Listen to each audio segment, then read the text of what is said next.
সইতে পারেন না। আর সেই আইনে আমার রাসূলের বিরুদ্ধে বলবেন আমরা সহ্য করবো, আঙুল চুষবো, কখনো আপনি পারেন না। রাসূল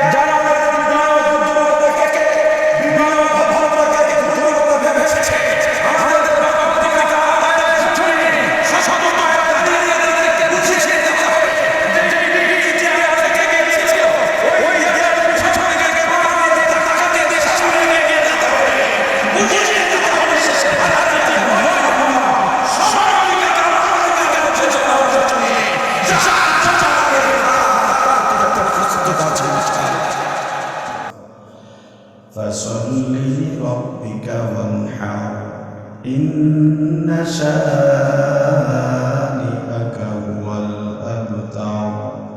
হে সাহাবীরা, আল্লাহ আমাকে এই সূরা নাজিলের মাধ্যমে হাউজে কাউসার দান করেছেন।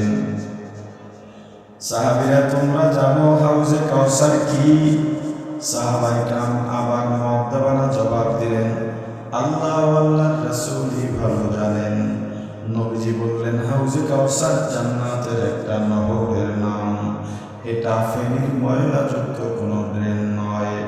হাউজে কাউসারের তলদেশ থেকে দুই ধার হীরা জহরত মণিমুক্তার পাথর দিয়ে বাঁধাই করা থাকবে। এই নহরের মধ্যে যেই পানীয় বা শরবত থাকবে, দুধের চাইতেও সাদা, মধুর চাইতেও মজাদার মিষ্টি। একটা ধুলা বালু কণাও এর মধ্যে থাকবে না। একবার যে পান করবে কিয়ামত পর্যন্ত আর পানি, জীবনেও আর পানির পিপাসা লাগবে না। হাউজে কাউসার লাগবে আসলে কোথায়? যখন হাসরের ময়দান কায়েম হয়ে যাবে। এ দুনিয়ার তাপসশালীরা ভালো করে শোনো, যখন ফুৎকার হয়ে যাবে, হাসরের ময়দান হবে। গত কয়েকদিন আগে কোন দেশটা স্বাধীন হয়েছে বুঝতে পারেন? সিরিয়া, শাম। আল্লাহ রাসূল এই জায়গাটি নির্দেশ করেছেন, হাসরের ময়দানটা এখানে হবে। যার যার আমল অনুযায়ী হাসরের ময়দানে জমা হবে। কেউ সাওয়ারিতে চলে মুহূর্তের মধ্যে হাসরের ময়দানে পৌঁছে যাবে, কেউ হেঁটে হেঁটে যাবে, কেউ হামাগুড়ি খেয়ে যাবে, আর কেউ কেউ পা উপরে থাকবে। এই চেহারা থাকবে মাটির উপরে, চেহারা এমনি ঘুরাইয়া ঘুরাইয়া আস্তে আস্তে আল্লাহ বধির করে দেবেন, কানা করে দেবেন, ঘ্রাণ শক্তি বন্ধ করে দেবেন। থেতলাইয়া থেতলাইয়া হাসরের ময়দানে উপস্থিত হবে। হাসরের ময়দান, বিজ্ঞানীরা বলে আজকে সূর্যটা জমিন থেকে 9 কোটি 30 লক্ষ মাইল দূরে। কিয়ামতের ময়দানে 9 কোটি 30 লক্ষ মাইল দূরে থাকবে না, প্রত্যেকটা মানুষের 1 মাইল উপরে চলে আসবে। সূর্যের মধ্যে 9টা মতান্তরে, 12টা মতান্তরে 13টা মুখ আছে। একটা মাত্র মুখ খোলা, 12টা মুখ বন্ধ। ওই একটা মুখ দিয়া যে আগুন বের হয়, এটা দুনিয়ার দিকে আসে না, উপরের দিকে যায়। দৈনিক 70,000 রহমতের ফেরেশতারা ওই একটা মুখের উপরে পানি ঢালতেছে। এরপরও চৈত্র মাসের রৌদ্র, ভাদ্র মাসের রৌদ্রের তাপ সহ্য করতে পারি না। কিয়ামতের ময়দানে 9 কোটি 30 লক্ষ মাইল দূরে নয়, প্রত্যেক মানুষের 1 মাইল উপরে সূর্য চলে আসবে। 12টা মুখ বন্ধ নয়, সব মুখগুলো খোলা থাকবে। একজন ফেরেশতাও মনের ভুলে 1 ফোঁটা পানিও ছাড়বে না, বরং আল্লাহ আরো গোসা করে বলে দেবেন, এ সূর্য, তোর মধ্যে যত তাপ আছে সব তাপগুলো ছেড়ে দে। এত উত্তপ্ত গরম, ওই গরমে মানুষগুলো ঘামতে থাকবে, এত পেরেশান, এত পেরেশান।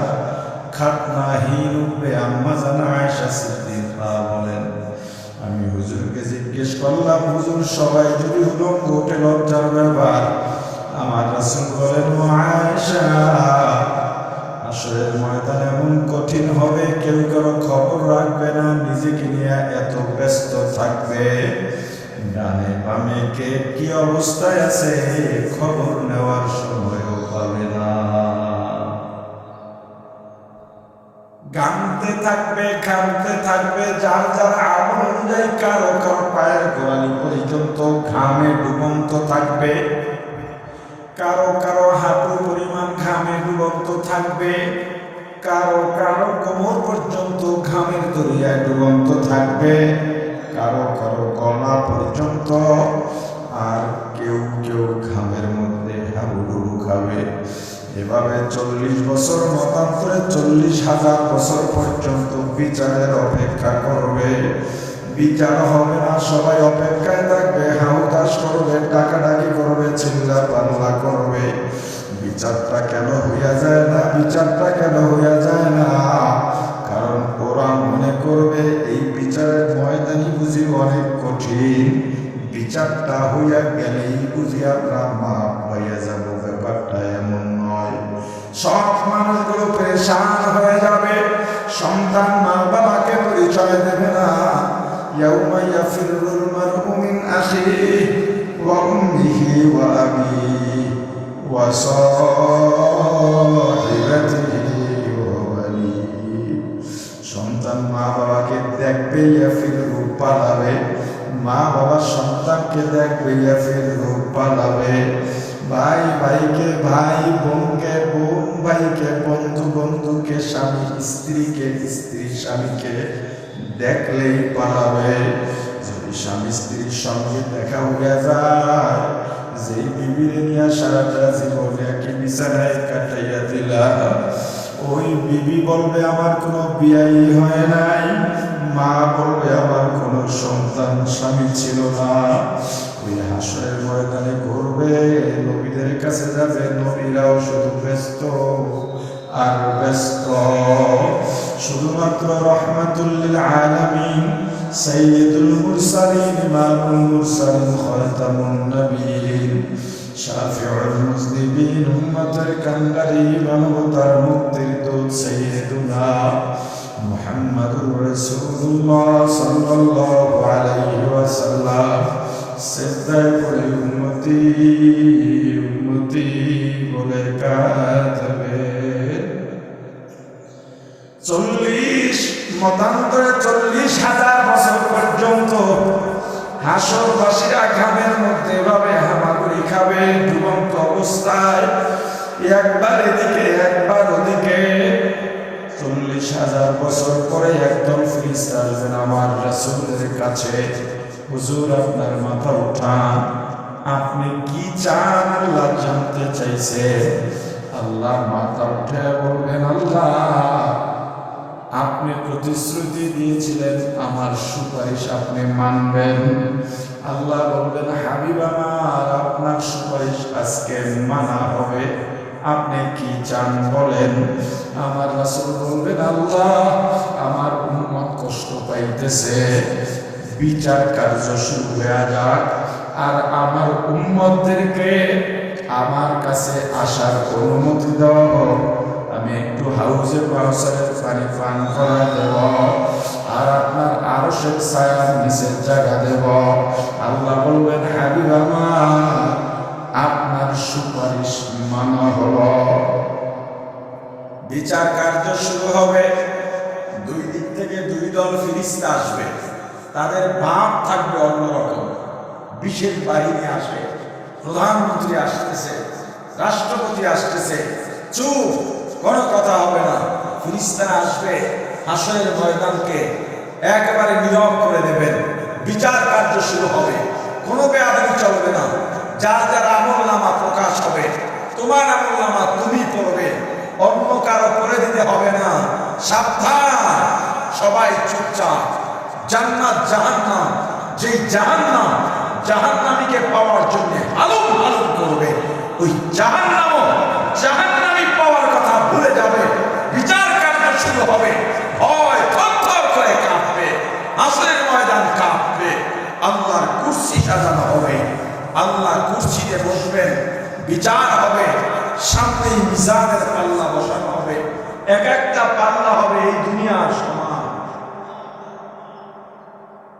একটা মেঘের মতো আসবে প্রথমে, এর ভিতর থেকে আল্লাহ এসে বিচারের কাঠ গড়ায় বসবে। ওদিকে আমার রাসূল ডাক দিচ্ছেন, উম্মত আয়, দুনিয়ায় আমার দেখতে পারো নাই, ফেনীর ময়দানে চরমনের হুজুরে বয়ান করছে আমি রাসূলের সুন্নতের কথা, মুহাব্বতের কথা। এই দুনিয়ার বহু নেতা আছে, তার পিছনে দৌড়াইলে পদ পাইতে, ক্ষমতাও পাইতে, টাকাও পাইতে, সম্মানও পাইতে, কিন্তু যখনই শুনলি আল্লাহ বলছে লাকাদ কানা লাকুম ফি রাসূলিল্লাহি উসওয়াতুন হাসানাহ, আল্লাহ বলছেন শ্রেষ্ঠ আদর্শ আমার রাসূলের কার? আর জোরে কম, আল্লাহর কথায় কোনো ভুল আছে নাকি? বাজারে গিয়া মাছ ভালোটা কেনেন না পচাটা, সবজি ভালোটা না পচাটা, যেই জিনিসই কিনতে যান দাম কম হইলেও বলেন ভালোটা দাও। আদর্শের ক্ষেত্রে পচা টাকা, পচা আদর্শ কেন? আল্লাহ এখানে বলেছেন রাসূলের আদর্শ শ্রেষ্ঠ আদর্শ। মুসলমান রাসূলের আদর্শের বাইরে যায় কি করে? বরং রাসূলের আদর্শ বাদ দিয়ে দলের পূজা এমন ভাবে তুমি করছো, দলের গোলামি এমন ভাবে করছো, তুমি রাসূলের সৈনিকেরা রমজান মাসে ইফতার করবে, সেখানে তাদেরকে রক্তাক্ত করো, কিয়ামতের ময়দানে আমাদের সামনে তোমাকে দাঁড়াতে হবে। ওই বিচারের কাঠগড়ায় তোমাকে জবাবদিহি করতে হবে।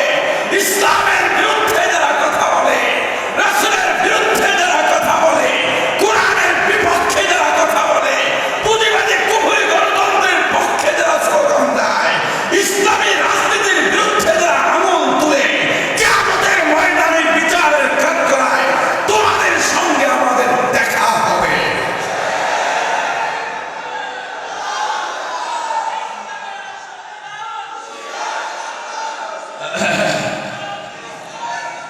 প্রস্তুত থাকো। রাসূলের বিরুদ্ধে অবমাননা, আপনাকে বললাম ভাই আপনি মুসলমান না, বলে হ্যাঁ। রাসূলের উম্মত না, বলে হ্যাঁ।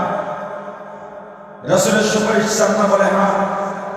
বলে রাসূলের বিরুদ্ধে অবমাননা হয়, চলেন বিচার চর্চায় ডাক দিছেন, মিছিল করি। আর তো সামর্থ্য নাই আমার কথা বলা, একটা মিছিল দিয়ে আল্লাহকে জানাই। ব্যাং পয়গম্বর ইব্রাহিমের আগুনে পোশাক করছিল, জানেন?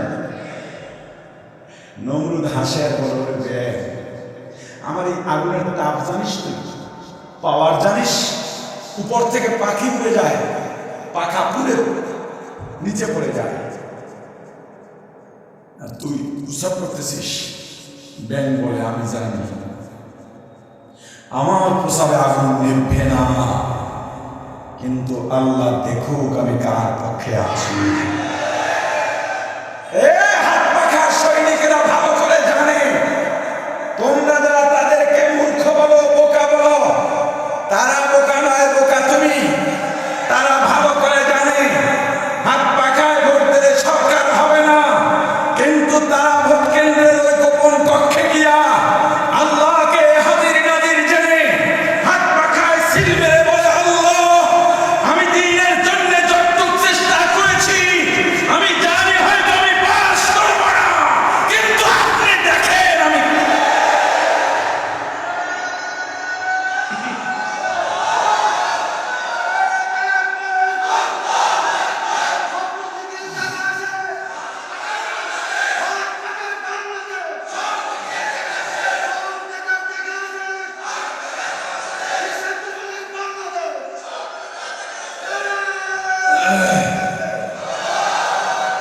যখন বলে চলেন বা একটু প্রতিবাদ করি, একটা মিছিল দিই, তখন ওই হুজুর, ওই মুন্সি, ওই মোল্লা, ওই হাজি সাহেব উত্তর দেয়, বাবা আমাদের দলীয় সিদ্ধান্ত এখনো আসে। রাসূল কি কোনো দলের না মুসলমানের? রাসূল কি কোনো গোষ্ঠীর না মুসলমানের? রাসূল কি কোনো পীরের না মুসলমানের? তুমি দলের এত গোলামি করছো, আমার রাসূলের অবমাননা হয়, সেখানে মুখ খুলতে তোমার দলীয় নির্দেশনা লাগবে। বোঝা গেছে তুমি চূড়ান্ত পর্যায়ে পৌঁছে গেছো।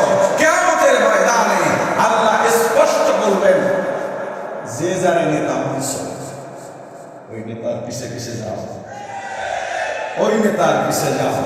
তুমি যেই নেতা মানছ ওই নেতা কেমন তুমি ভালো করে জানো। মামলা বাণিজ্য করে কয়েক কোটি খাইছে তুমি ভালো করে জানো। ফেসিবাদের টাকাওয়ালায় কেমনে রোডে কয়েক টাকা খাইয়া বলে উঠেছে ভালো করে জানো। অতএব তোমার নেতা কয় নম্বর জান্নাতে যাইবে এটাও তুমি জানো। তোমার নেতার সাথে তোমাকে যেতে হবে। তুমি রাসূলের আদর্শ মানবা।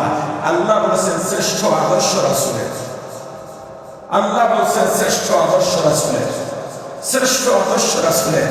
তুমি মুসলমান, কার মায়া করে? আজকে আমি জিয়াউর রহমানকে গালি দিলে আমাকে লাইতে নামাই মিষ্টি থেকে এমন পাগল এই ফেরিতে আছে না নাই? মুজিবের বিরুদ্ধে বললে, হাসিনার বিরুদ্ধে বললে, খালেদার বিরুদ্ধে বললে কথা বলতে দেয় না। কয়দিন আগে দেখছি এক জামাতের বক্তা বলছে তার দলের পক্ষে সে বলবেই যে সব আকাম করে বিএনপি দোষ দেয় জামাতের পাশে, জামাতের বিএনপি নেতা এমনি দিছে এমনি দিয়ে মাইরে কেটে বেড়ে শেষ।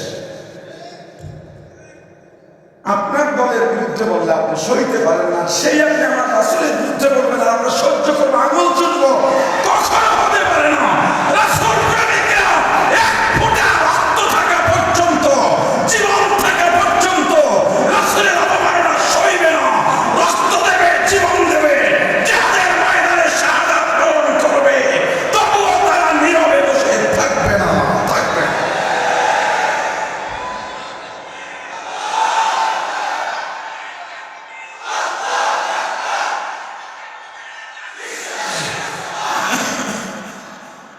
আমি বলে যাই আপনাদেরকে, আমি ছোট্ট একটা মানুষ, সাগর পার থেকে এসেছি আপনাদের দোয়া নিতে এই ফেনীতে।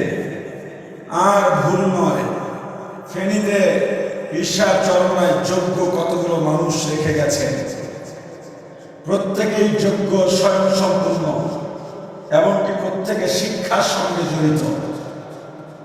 আমি সবার নাম বলতে পারছি না, আপনারা তাদেরকে চেনেন ভালো করে।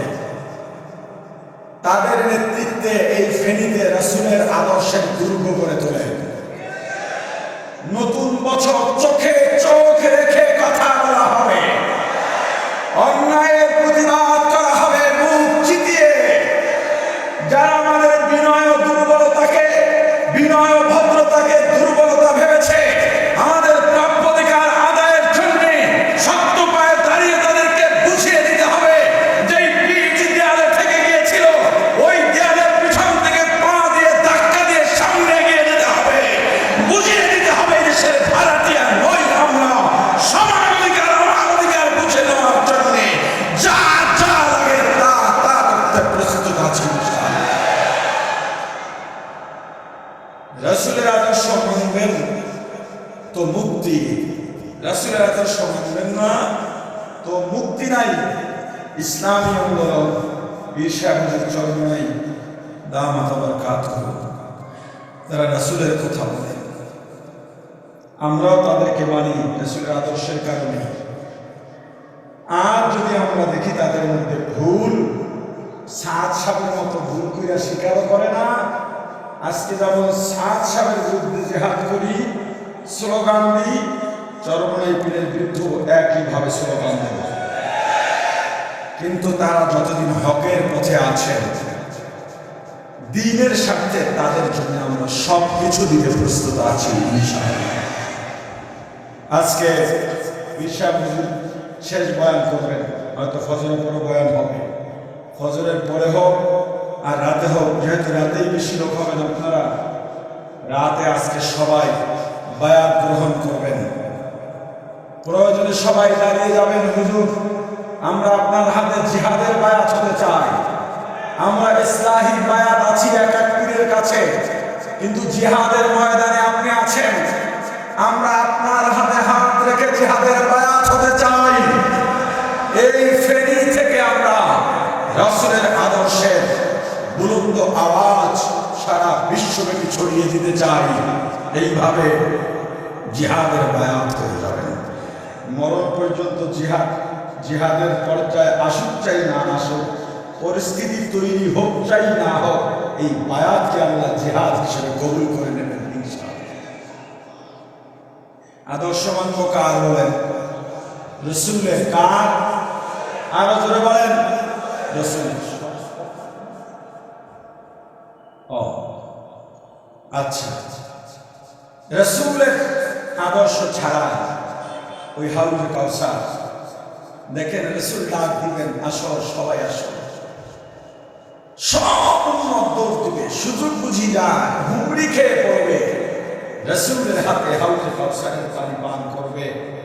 ওখানে যাওয়ার পরে, হাউজে কাউসার পান করার পরে কিংবা আরশের ছায়ার নিচে দাঁড়াবার পরে অশান্তি কি জিনিস তারা ভুলে যাবে, মনেই করতে পারবে না পৃথিবীতে এমন একটা অশান্তি ছিল, এটা তারা মনেও করতে পারবে না। এত শান্তির জায়গা সেখানে হবে, যেই দৌড় দিবে বেশিরভাগ উম্মতদেরকে ফেরেশতারা বাধা দিবে, এই তোমরা যেতে পারবে না, এই ধপ দিয়ে দাঁড় করে দেবে, কোথায় যাও, তুমি এটার যোগ্য নও, দাঁড়িয়ে যাও। ওরা চিৎকার করে, আল্লাহ রাসূল দেখেন আমাদেরকে আসতে দেয় না, বাধা দেয়। আমার রাসূল ফেরেশতাদেরকে ডেকে বলবেন, ও ফেরেশতারা বাধা দিও না, বাধা দিও না। ওরা ফেনীতে বসে আমি রাসূলের কথা শুনে শুনে চোখের পানি ছেড়ে কেঁদেছে। আল্লাহ ওদেরকে টাকাও দেয় নাই, পয়সাও দেয় নাই, আমার রওজা জিয়ারত করতেও আসতে পারে নাই। আজকে ওদেরকে ছেড়ে দাও, আমি নিজ হাতে ওদের হাউজে কাউসারের পানি পান করাবো। ফেরেশতারা ডেকে বলবেন, ও আল্লাহর রাসূল, আপনি তো জানেন না ইন্তেকালের পর আপনার সুন্নাত তো মানেই নাই, আপনার আদর্শ তো মানেই নাই, বরং আপনার আদর্শ বাস্তবায়নে ছেলেরা রমজান মাসে ইফতার করতে গেছে। ওরা সেই সৈনিকদেরকে পুঁজিবাদী কুফরি গণতন্ত্রের পক্ষ নিয়া মেরে রক্তাক্ত করেছে। ওরা আপনার সুন্নাত মানে না, আপনার আদর্শ বাস্তবায়নের জন্য কোনো কাজ করে নাই, বরং আঘাতের পর আঘাত দিয়েছে। আমার রাসূল মনে কষ্ট পেয়ে বলবেন, সোকন সোকন সোকন সোকন, তোরা দূর হ, দূর হ, তোরা আমার উম্মত না। মিজানের পাল্লা রেডি, একজন একজন ডাকা হবে, নেকার আমল বদ আমল সামনে উপস্থাপন করা হবে। নেকের পাল্লা, গুনার পাল্লা। এমন এমন বান্দা আছে যার নেকের পাল্লা হালকা হবে, কিন্তু আল্লাহ দয়া দিয়া পাল্লাটা ভারী করে দেবেন। ওই বান্দা কারা? যেই বান্দা, একটা কথা মনে রাখবেন, দুনিয়াতে ইবাদত দিয়া পরকালে নাজাত পাওয়া যাবে না। যদি নাজাত পাইতে চাই আল্লাহর দয়া লাগবে। কি লাগবে বলেন? আল্লাহর দয়া পাবে কারা? যারা দুনিয়ার চেষ্টা করে, ইবাদত না করে দয়া পাওয়া যাবে না। যেমন ক্লাসের মধ্যে একেবারে নরমাল ছাত্র থাকে, আপনারা যারা লেখাপড়া করেছেন তারাও বুঝবেন, কিচ্ছু পারে না, কিচ্ছু পারে না, কিন্তু সারাদিন বই নিয়ে বসে থাকে, চেষ্টার পর চেষ্টা করে। আসরের পরে আমরা খেলাধুলা করতাম, কিন্তু ওই ছাত্র আসরের পরেও বই নিয়ে করতো। রাতে উঠতাম, দেখতাম আমরা 2 রাকাত তাহাজ্জুদ করতাম, ওই ছাত্ররা 6 রাকাত 8 রাকাত তাহাজ্জুদ করতো, সব সময় পড়তো, কিন্তু পরীক্ষার খাতায় 33 পাইতো না, 30 পাইতো, 25 পাইতো। শিক্ষকরা ওরে সব বিষয় 33 দিয়া পাস করাইয়া দিত। কারণ কি? ওর চেষ্টা। এজন্য শিক্ষকের দয়া হয়েছে। আর একজন লেখাপড়া খুব ভালো করে, মেধাবী, কিন্তু লেখাপড়া করে না, দুষ্টুমি করে, বেয়াদবি করে, পরীক্ষার সময় পড়ে নাই, মেধাবী বটে। পরীক্ষার খাতায় যদি 3400 পায়, শিক্ষক রাগ হইয়া বলে, তুই তো 100 নাম্বার পাওয়া ছাত্র, 34 কেন পাবি? রাগ হইয়া নাম্বার কমাইয়া 20 দিয়া দেয়। এই দুনিয়ায় এমন কিছু বান্দা আছে, দিনের বুঝ পাইছে, এমন সময় মাদ্রাসায় যাইতে পারে না, আলেমদের কাছে তেলাওয়াত শিখতে পারে না। ওই ওই সরমুনাই যাইয়া ইস্তেমায় যাইয়া আলেমদের কাছে যাইয়া সহবতে যাইয়া আমার আল্লাহকে চিনে গেছে। আমাদের এলাকায় আমাদের এই বংশ আমাদের পরিবার যাদের মাধ্যমে দিনের পথে আসে চরমুনার মরহুম আল্লাহর কুতুবের খলিফা বরগুনার পিসা হুজুর আব্দুল রশিদ রহমাতুল্লাহ আলাইহি আমাদের এলাকায় গিয়েছিলেন। যিনি দাওয়াত দিয়া দিছে উনি একদম মূর্খ মানুষ। ওনারা দুই ভাই। আমার দাদা দাদারা ছিলেন বয়াতি পালাগান গাইতেন। ওনারা গেছিলেন বাহাস করার জন্য, বাহাস করতে গিয়া এই তরিকার মুরিদ হইয়া ফিরাইছেন। ওই যিনি দাওয়াত দিয়া দিছিলেন কঠিন শব্দ বলতে পারতেন না, তেলাওয়াত বুঝতেন না, কিন্তু তিনি শুনছেন তেলাওয়াত করা লাগে, তেলাওয়াত করতে পারেন না। প্রতিদিন নামাজের পরে কোরআন শরীফ খুলে লাইনে লাইনে আঙুল টানতেন আর চোখের পানি ছেড়ে খাচ্ছেন। তাহাজ্জুদ উঠতেন, তেলাওয়াত করতে পারতেন না, কোরআনের লাইনে লাইনে আঙুল টানতেন আর চোখের পানি ছেড়ে কাঁদতেন। মারা যাওয়ার 11 মাস পরে কবরে লাশ এবং তাজা খোসা লাগছে, গায়ের থেকে রক্ত বের হইয়া গেছে। মুখটা খুইলা দেখে মাত্র যেন গোসল করাইয়া কবরের মধ্যে রাখা হইছে। আল্লাহ দেখেন বান্দার চেষ্টা, কতটা চেষ্টা করো, তোমার নামাজ কবুল হবে কি হবে না তোমার চেষ্টা, রোজা কবুল হবে কি হবে না তোমার চেষ্টা। এক আল্লাহর মসজিদ থেকে বের হইয়া দেখেন একজন সাধারণ মানুষ শুধু আল্লাহ আমার কি হবে বলে চিৎকার দিতেছে, আর মুখ চাপড়াইয়া কাঁদতেছে, আল্লাহ আমার কি হবে। আল্লাহর ডাক দেয়া বলেন, আল্লাহর গোলাম আপনি এভাবে কেন করে আফসোস করতেছেন?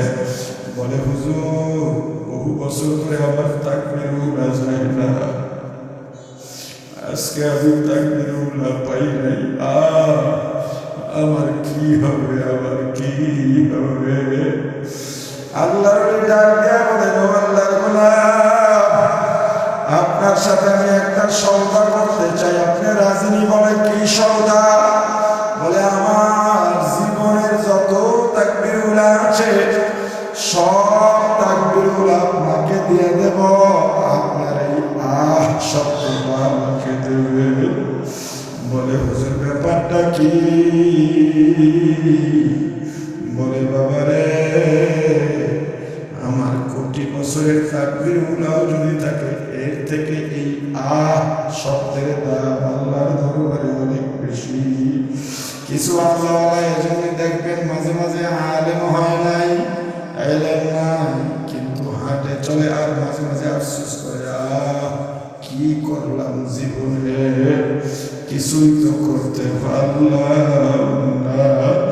কিয়ামতের ময়দানে ওই বান্দাগুলোর আমলনামা যদি একটু হালকাও হয়ে যায়, কারণ নামাজে তো তেলাওয়াত শুদ্ধ ছিল না, কত মাসনা মাসায় জানতো না, কিন্তু উপায় ছিল না, শেখার কোনো অবস্থা ছিল না, কিন্তু মনে প্রাণে আমার আল্লাহ ছাড়া কিছু বুঝতো না।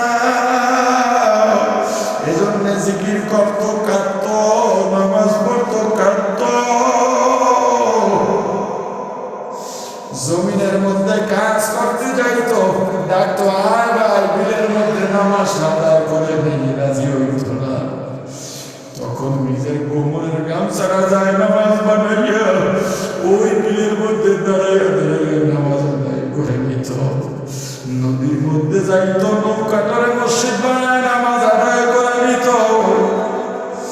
ওই বান্দার ভিতরে যে আবেগ আর চেষ্টা আর মায়া আর আল্লাহ নেকের পাল্লাটা ভারী করে দেবেন। তাছাড়াও কিয়ামতের ময়দানে আল্লাহর অনেকগুলো রূপ হবে, রহমান রহিমের রূপ হবে, গফফারের রূপ হবে, সাত্তারের রূপ হবে, কাহ্হারের রূপ হবে। সবসময় আল্লাহর কাছে দোয়া করেন, আল্লাহ আপনার কাহ্হার রূপের সামনে যেন না পড়ি।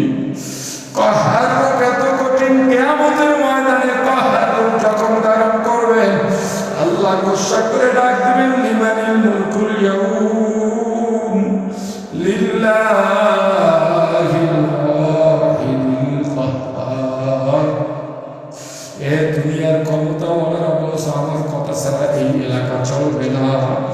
আমার আইন এই এলাকায় চলবে। আজকে পারলে বল এই দিনের মালিককে। আল্লাহ নিজেই জবাব দিয়া বলবেন লিল্লাহি ওয়াহিদিল কাহ্হার। যদি কাহার রূপের সামনে পড়ে যায়, ومن يعمل مثقال ذرة شرا يره। এক জাররা গুনাহ হলেও নাজাত পাওয়া যাবে না। আর যদি আল্লাহ না করুন নেকির পাল্লাটা হালকা হইয়া গুনার পাল্লা ভারী হইয়া যায়, ওই জাহান্নামীর হাত পেটের মধ্য দিয়া ছিদ্র বানাইয়া পিঠের দিক থেকে বের করে ঘাটটাকে মুড়াইয়া পিছনের দিকে নিয়া ওই বাম হাতে আমল নামা দিয়া দেখাবেন, এই তোর আমল নামা, যা তোর ফলাফল ভোগ করার জন্য এই দুনিয়ায় যা। আমার রাসূলের আদর্শ মাননা দেখো, মানতে পারবা কিনা, কিয়ামতের ময়দানে সইতে পারবা কিনা। জান্নাতীদেরকেও বলবে তোমার পথ এই পথ, জান্নাতীকেও যেই পথ দেখানো হবে, জাহান্নামীকেও একই পথ দেখানো হবে। কিয়ামতের তিনটা সময় তিনটা ঘাটিতে কেউ কাউকে চিনবে না। একটা সময় যখন ঘাটের মধ্যে সবাই হাবুডুবু খাবে, সবাই সবাই নিয়ে ব্যস্ত, কখন বিচার শুরু হবে, কখন বিচার শুরু হবে। আর একটা হলো মিজান, আমল কোনটা পাল্লা ভারী হয়েছে জানার জন্য পাগল হয়ে যাবে। ডানে বামে কোনো খবর থাকবে না। আর একটা হলো পুলসিরাতের ঘাটি। এই জান্নাতি আর জাহান্নামী দুই দলকে একদিকে পাঠানো হবে, কারণ সামনে আর একটা ঘাটি আছে, ওই ঘাটির নাম হলো পুলসিরাত। আজকে ফেনী থেকে যারা ঢাকা যাবেন, গাড়িটাকে ঢাকা ঢাকা ঢাকা কুমিল্লা ঢাকা, টাকা দিলেই উঠতে পারে। আর এই পুলসিরাতের গোড়ায় কিয়ামতের ময়দানে জান্নাতীকেও ডাকবে ফেরেশতারা, তো কাইয়া জান্নাত জান্নাত জান্নাত, সালামুন আলাইকুম তিবতুম ফাদখুলুহা।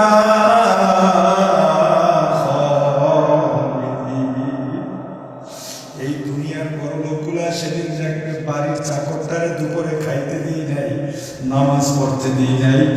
ও খাবার টাইমটা বাদ দিয়ে নামাজ পড়ছে, ও ফজরের পরে জিকির করছে, ইশরাক করছে, আওয়ামিন পড়ছে, মাগরিবের পরে জিকির করছে। গভীর রাতে উঠে দেখতাম গুনগুন করে কি যেন বলে আর কাঁদে। আজকে দেখি ওদের লাল গালিচা মিশাইয়া জান্নাতে নিয়ে যায়। জান্নাতীদের কাছে পুলসিরাত চুলের মতো হবে না, বিশাল সড়ক হবে, ওখানে সাওয়ারি থাকবে, একেবারে দ্রুত গতিতে নিয়ে যাবে। আর জাহান্নামীদের জন্য হবে চুলের মতো চিকন, হীরার চাইতেও দার। ওই জাহান্নামের উপর দিয়া পুলসিরাত হবে। জাহান্নামীরা যখন পুলসিরাতের উপরে যাবে, পুলসিরাত কেটে কেটে জাহান্নামের মধ্যে পড়ে যাবে। জাহান্নাম পুলসিরাত থেকে ৭০,০০০ বছরের গভীর। ওই জাহান্নামের তলদেশে কইরা শুনবে চিৎকার, আর্তনাদ, করুণ আর্তনাদ, বাঁচাও বাঁচাও বাঁচাও, আর পারি না। আর একদিকে বলবে তোমাদের কি দয়া নাই, মায়া হয় না, আমাকে বাঁচাও, আর কষ্ট দিও না। জাহান্নামী আর এক জাহান্নামীকে বা ফেরেশতাকে জিজ্ঞেস করবে, ইয়া তো আর্তনাদ কিসের? জাহান্নামের ফেরেশতা বলবে, এই আর্তনাদ হলো একদল জাহান্নামীকে জাহান্নামের ফেরেশতারা লোহার হাতুড়ি নিয়া, আগুনের হাতুড়ি নিয়া এত জোরে জোরে বাড়ি মারে, 1 মাইল 2 মাইল 100 মাইল মাঠের ভিতরে ঢুকে যায়। আর একদল জাহান্নামীর মাথায় গরম পানি ঢালে, গায়ের গোশতগুলো খসে খসে পড়ে যায়। এই রাসূলের আদর্শ যদি না মানো, জাহান্নামী আযাবের কোনো শেষ নাই। রাসূলের আদর্শ মানার ক্ষেত্রে আজকে আমরা শায়েখের হাতে বায়াত গ্রহণ করব। রাজি কে কে? 2 হাত তুলো। আমরা সবাই আজকে শায়েখের হাতে জিহাদ ইসলাহাতের বায়াত গ্রহণ করব। রাজি সবাই? একটু ডানে বামে 2 হাতে নেবেন। মাশাআল্লাহ। আল্লাহ ফেনীবাসীকে কবুল করেন, আল্লাহ আমাদের সবাইকে কবুল করেন। আমাদের শায়েখের হায়াত আমাদের উপরে দীর্ঘ করে দেন, তাদের হায়াত বরকত দান করেন। ইলমে বরকত দান করেন, জিসমে বরকত দান করেন, খেদমতে বরকত দান করেন। এই কমিটি ফের ইসলামী আন্দোলন মুজাহিদ কমিটি সহ সব অঙ্গ সংগঠনের নেতৃবৃন্দকে, স্বেচ্ছাসেবক সহ এলাকাবাসী সবাইকে আল্লাহ